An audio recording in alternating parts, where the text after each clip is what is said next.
Tiffany Morgan.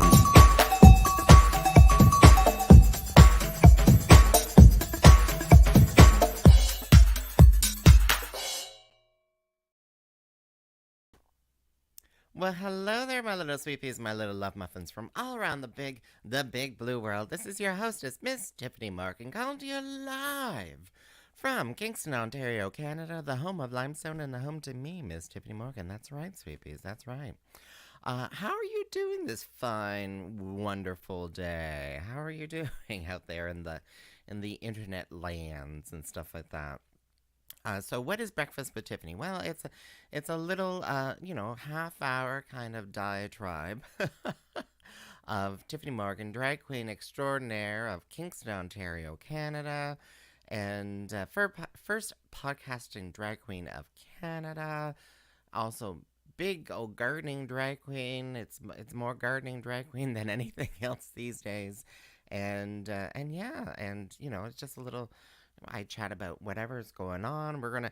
Today we're gonna chat about drag queen story time, which I've been able to do over the years, but we'll talk about that. And of course we'll talk about gardening. I totally forgot what I sent messages. I'm like, what did I say that I was going to be talking about today? Springtime chores, sort of thing like that. Pollinating the yeah, springtime chores for the garden, and also upcoming events and stuff like that too. So yeah, we're gonna be chatting about that. So sweet peas, how have you been doing? How have you been doing? I have one live viewer at the moment, which actually could have been just me, as I was just going in and checking. I was checking the notes. I was like, what are my Cole's notes right now? I don't know what the Cole's notes are, but yeah. So, eh, listening to this, if you're in Kingston, Ontario, well, anywhere in Southern Ontario here, you would be now in the cold chill, after a very hot spell that we had, and as a gardener. It's well, as a Canadian, you're like, oh, warm weather. You appreciate the warm weather. I myself don't really do so well in the warm weather. And when we say warm weather, it was 25 degrees Celsius and higher. Like I think it may have been in the high 20s Celsius. I don't know what that is in Fahrenheit, so please, I apologize. I apologize in advance. I don't know what that's in Fahrenheit, but in May. In May, which is very unseasonable. And it was like that for what, 3, 4 days? Uh, I know in Ottawa they were reaching temperatures of 30 degrees Celsius, which is like, wow, that's just, well, they went into the 30s. And it's just like, wow, what's going on here? Because literally, we're talking like the last frost date of like May, the first week in May. And then suddenly, in the middle of May, here we are. It's like August temperatures. It's like August heat wave temperatures, which was just like, wow, this is just insane. Climate change is a real thing, and now we've now jumped, and the nighttime temperatures. I don't even think they dropped below 20. So there was like 3, 4 days of that. It was insane. Um, I'm just repeating myself now, but now the temperatures have dropped, and nighttime temperatures are kind of below 10 degrees Celsius, which is it's. So what does this mean for a gardener out there, Tiffany? Get down to the brass points. What does this mean for a gardener? Well, it means that some of our plants have gone like they've gone wacko. I've been told of people who have lawns that their lawns suddenly grew like 6 inches because the soil is moist. The soils are moist, so grass will grow quicker in the heat. But that also means all of our springtimes as well. So all the tulips started going over. They just started, some of them. Some tulips are a little bit later and stuff, but most of the tulips started going over. My apple tree bloomed at the height of the heat. It started blossoming at the height of the heat, It still is. There's still a few blossoms coming out, but because of that heat, it just went over very quickly. The opportunity for pollination was very very short. Hostas have gone like a million. Like, oh my gosh, they normally do that in the springtime anyway too. But this heat kind of exasperates the growing the growing of things, and then this cool spell will slow things down a little bit now. And I'm kind of grateful for that in a way because I have so it was really pleasant to have the heat wave sort of thing.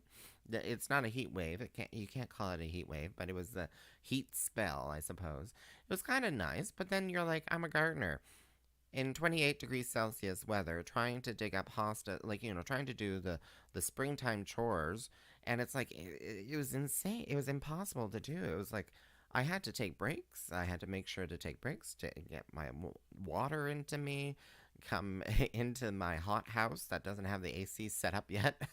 I have to put the air conditioner in the window. I haven't even like it was just like yes. This sounds like I'm maybe complaining a little. And it's kind of true. I will really admit that. But yeah, and it just climate change. I'm realizing that there must have been some very unique situations that happened over the winter months because so we go into our gardens and we're like, okay, so that's coming back on. That's great. I love that. I love that. But some things do not come back. They die over the winter months, and you're like, what could have happened? What could have happened? Sweet peas, I'm not exactly sure what happened, but I lost like a whole bunch of hostas, which was just like surprising. Like they're in the front yard on the street, and they're most of them were planted right up against the sidewalk, right up against the concrete, and a lot of it didn't come back. Some of it that is coming back is very stunted as well. There's not. I'll talk about that in a moment, but yeah, very stunted, and also my English ivy, which grew massive last year. It was all over the place. I was like, oh, is this going to be invasive? I don't know. Well, I don't have to worry about that this year because it's all dead. It's all dead. I So plants have different kind of needs, right? And sometimes some winters are just too much for them. Are just too much for them, and I suspect that's the case for these ones. Hostas, you're like, what? What can kill a hosta? What can kill a hosta? I suspect it was because they're right up against the sidewalk, and the sidewalk, temperatures were fluctuating all winter long, highs, lows. The concrete would heat up in the sunlight, but also we had a lot of kind of mini floods, as I would call it. So a lot of water came off the street onto the sidewalks, and I suspect that could be some salt, and that could have damaged the plants. Oh yes, yeah. So sorry. As I'm saying that out loud, one of my viewers here are like, "Do you think salt would have affected it from the roads?" And I think it may be partly to blame. Yes, I think it's definitely partly to blame. It could be the salt, the root systems, the ones that I did. So I okay, talk about that in a moment. But yeah, it could be the salt. It could be the temperature fluctuations. I think also because it was planted right up against the concrete, like you think that it would have a lot of root span out, be like into the flower bed, but there wasn't much. I started digging it up to reposition stuff. So I moved it like a foot in from the concrete, from the sidewalk. And besides, I'll be honest, those hostas took off, a lot of room when they're in full leaf. They took up a lot of room, and they took up room away from the sidewalk, which is, not a neighborly thing. You want, you want your neighbors to have full access of the public sidewalk. So I was like, okay, you know what? Let's just accept it how it is. I dug them up, moved them in about a foot. So I'm hoping and they're slightly higher now too, because the more into my garden, the more it kind of like moves up a little bit, like incline a little bit. So yeah, I'm hoping that by doing that they'll be not right up against the concrete. They'll flourish, and also being a little bit higher. Hopefully, maybe not the salt. Yeah, it's really hard to tell. It's really hard to tell. But it died in areas that definitely had a lot of water, sitting water. So that could be the salt. It could just be sitting water too. They may not like it. But Sweet Peas, have you had any issues? Gardening. Things coming back this year. Um, I hate to admit it, but I saw a post already that the lily beetles are out. So if you have lilies, lily beetles are red beetles, and they ravage lilies out there. Not daylilies, not hemerocallis, but actual like lilies, like the Asiatics and stuff like that. So just be mindful of that. You can. They're probably out early, looking for places to lay their eggs, and their spawn will will will devour your lilies. I've also been told that a lot of the bunnies out there are apparently devouring the lilies as well. So be careful of the bunnies there too. We have a few in the neighborhood now. We have a few in the neighborhood. So you're listening to Breakfast with Tiffany with me, Miss Tiffany Morgan. And this is on CFRC 101.9 FM locally here in Kingston, campus and community radio on CFRC.ca. But also as my podcast on Apple Podcast and on Spotify and on Tiffany.com as well. So we're just kind of talking about gardening here. Um, yeah, so I moved them in about a foot in, and gosh, like I did that mostly these last couple of days. I did it one day on the hot day, and I regretted that. I regretted that because digging these hostas up. I don't know if you've dug a hosta up, but they're very fibrous rooted, and they kind of come as a clump that you have to lift up and then put into place. And yeah, it's just. But I finished it off yesterday when it was nice and cool. Thank goodness. But it was a good workout. It's a good workout. Get the blood pumping. Gardening is good for you. Um, Speaking about gardening is good for you. You may have noticed that on my Instagram, I published a little video of myself hand pollinating my apple espalier trees. Those bees, those pollinator bees, they love the. I have this lamium. It's also called dead nettle. A lovely little flowering plant, and the bees just love it. Just love it. It's a lamium. It's a member of the Lamiaceae family. Also mints. Mints are part of that too. Nettles and stuff. But they just love it. But they love it so much that they'll go from flower to flower to flower of the lamium, but they won't go another 2 feet up to pollinate my apple tree. So sometimes you gotta take the blooms by the reins and hand pollinate yourself. Um, so Sweet Peas, if you have an apple tree that's in bloom right now, it's important to make sure that gets pollinated correctly. So with apples, this is the funny thing about apples. They do not self-pollinate each other. Like you can't take the pollen from one blossom on the same tree to pollinate the other blossom. You need cross-pollination between another apple species plant. So that could be a different species, a different type of apple, for instance. So I have 2 apple trees for that cross pollination. It's supposed to happen. It's supposed to happen naturally, but it doesn't. So one is a Mac variety and one is a delicious variety, but also even the crabapple varieties out there is pollen that can go onto your apple trees, like your full delicious apples. They can pollinate them as well. So that's a little tidbit for you to know, because if you're going to go out there hand pollinating, because I have to, the bees don't do it. I learned that the hard way last year. You know, a whole branch had no apples because I think it was just too far off the ground. That bees were just like, oh, I got lovely lamium down here. Ooh, I don't need to go up there. But yeah. Yeah, so much about gardening. I also this last weekend participated in going to one of the gardening clubs in town here, Gardening Kingston, which is the Horticultural Society, Kingston Horticultural Society of Ontario. They're all kind of rebranding to like Gardening Kingston, Gardening whatever.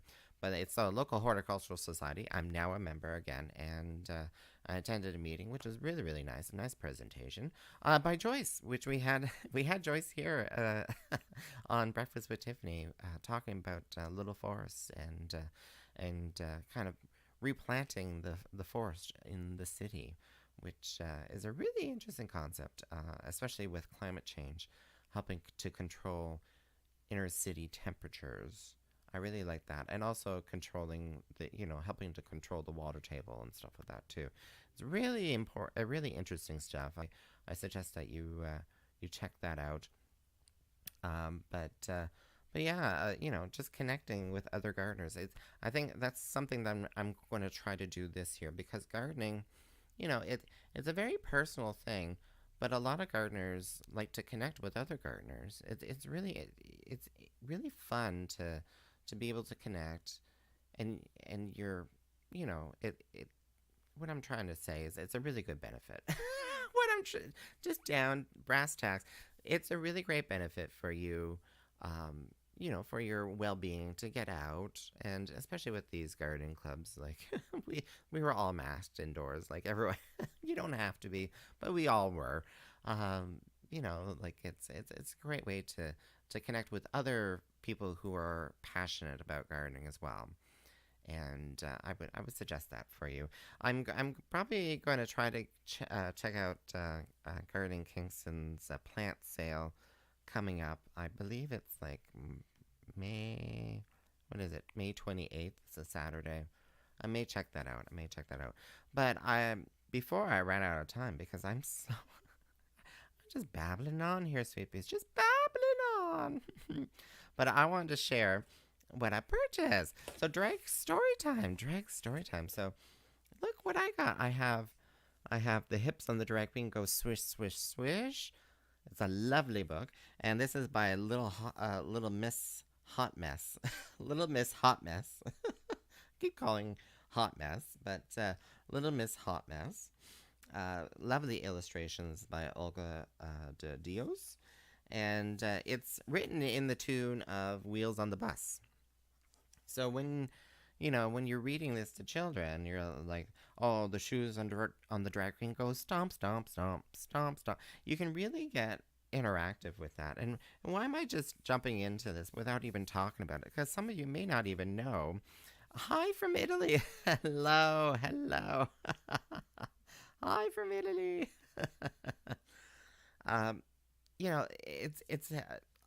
lot of us drag artists have now the opportunity to read to children, quite often being sponsored by a local public library.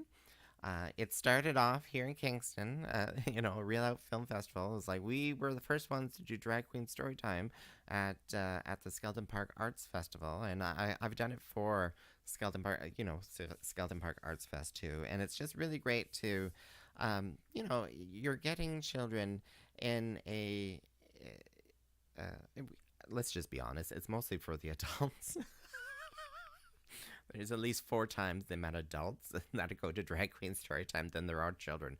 But you're getting your kids there in a welcome, safe environment, and being able to see gender expression done a little bit differently than the norms that you normally see on the streets.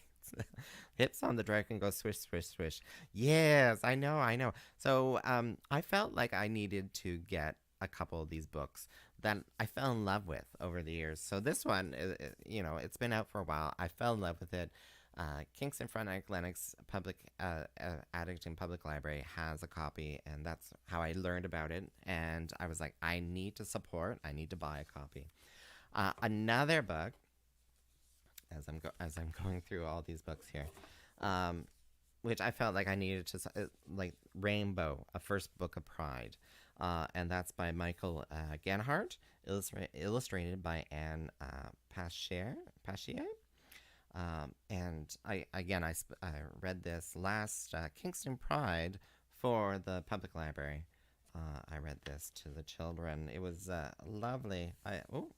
As I skip through all the pages, it's very, very colorful text and stuff too. Um, but yeah, rainbows make the world smile. Ain't that adorable? So I started making a collection because I am going to be doing drag queen story time for the first Pride in Napanee. That's right. The local library has asked me to do a drag queen story time, or sorry, drag story time. I keep adding queen in there, but we're more than just drag queens these days. And sweepies. Oh my god, I'm so excited. Miss Little Hot Mess. Little Miss Hot Mess released a new book, and I put my name on it to get like first release, or well, through Amazon, And here it is, a brand new book. If you're a drag queen and you know it, by Little Miss Hot Mess, illustrated again by Olga de Dios. Oh my gosh, it's really, I'm really excited. I haven't even opened it yet. This is the first time opening it. Oh, I love the covers. They have a whole bunch of drag queens. Mini Queenie, Minnie Mo. Mini Queenie, Minnie Mo. Sharon Boogies. Oh. Hagen the Spotlight. That's a great name. Anyway, I don't want to share too much. I don't want to get caught up for copyright or anything here. But yeah, I'm looking forward. I'm probably going to read this one. I'm looking forward to it. It's going to be great. But it's really nice to know too that the local libraries, which are very kind of publicly run and stuff like that here in Ontario, a lot of them have copies of these books already. I don't know about the new book, but even the library in Napanee, which I'm totally forgetting the name, because it's based on the county, but yeah, they have books as well. So looking forward to that. Yeah, I felt like here I am doing this drag queen story time. I need to support and buy some of these books, and who knows, maybe I can just randomly be like, oh, it's gonna be story time now. Yeah, you never know. The hips on the drag queen go swish, swish, swish. I love it. And of course, if you're a drag queen and you know it, that's again written to the tomb. If you're a drag queen and you know it, clap your hands. That sort of thing. Well, I don't know if it says clap your hands. Anyway, I'll take a look. But Sweepies, you're listening to Breakfast with Tyffanie with me, Miss Tyffanie Morgan, drag queen extraordinaire from Kingston, gardening drag queen extraordinaire. I had to throw the gardening in there. And drag reading story time to children, Napanee. Yeah, we're talking about events. So let's jump into talking about some events that are coming up here in Kingston and the surrounding region as well. So let me just share. Yeah, look at that. Actually, let me just do that. There we go. So, Sweepies, this weekend, there's 2 fabulous drag events going on this weekend here in Kingston. One of them being Drag Me Out Tonight. They also have very similar names. But as we know about marketing for drag shows, you gotta put the word drag in the title. So that people know it's a drag show. Anyway, so Drag Me Out Tonight is happening this Saturday. Show starts at 7, And this is going to be at the Renaissance in the Lower Salon, also called the University Tavern now. Where I used to have my, drag shows, if you knew back in the day. But that's in the Lower Salon, so starts at 7, so arrive earlier than that. But I am co-hosting this with Lily Devine. We also have Angie Cox. We also have Annihilation. We also have Corky. Corky's going to be on in there too. Um, Not on the poster, don't know why. But anyway, Corky's there. But we're also going to have some comedians as well. Some comedians as well. So it's going to be a very long, very thorough night. But the importance, it's not about the drag show. It's really about the fundraiser, the awareness of a CT Survivors Connect. I talked last week to Ben, who started the organization. CT stands for Conversion Therapy Survivors Connect. So this is a fundraiser. It's also, given some awards out there too as well. They're like, thank you so much for volunteering and participating. There's going to be some 50-50s.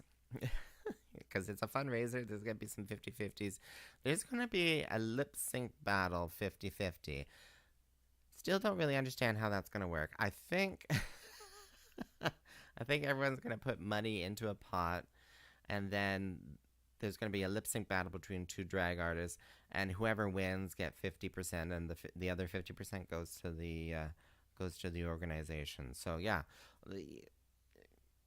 it's going to be fun. It's going to be fun. It's going to be fabulous. You should go out. Again, that's this Saturday. No more tickets online. I need to emphasize that. There's no more tickets online. It's pay at the door. And trust me, there's lots of room. There's lots of room. So come on down. It starts at 7 p.m. this Saturday, Lower Salon of the Renaissance, 285 Queen Street. But we also have Drag Me to Brunch on Sunday. Yeah. Hey, Italy, I'm mentioning it. I'm mentioning it. I'm in it. Holy Cow's in it. Octavia's in it. JD Mercy. And of course, the winner of the gold of all of Canada, of the wheat beers, is Miss Rowena Way. Did I mention that? Rowena Way. So, well, not Rowena. She didn't win a prize. Queen of Wheat from Spearhead Brewery won the gold medal of like wheat beer in Canada recently. I don't have all the details right now. I'm sure you'll see the advertising for it. But Rowena Way, she is the queen of wheat. But yeah, so tickets, I believe, are no more being sold online. There may be limited capacity at the gate, sort of thing. But that's Drag Brunch. I'm really looking forward to that. That's this Sunday, May 22nd at noon at the Wharf and Feather. Includes meal and mimosa. So go check out Rowena Way's website, or just go to dragshow.ca. Your source for drag shows in and around Kingston. But Sweet Peas, I'm running very, very, very quickly out of time here. So go to that. There's also lots more events going on because June is just around the corner. It's Pride Month. So go check out kingstonpride.ca. Greater Napanee Pride as well. Events are on dragshow.ca. But Sweet Peas, I gotta go. So I give you my love. Mwah. You stay safe now.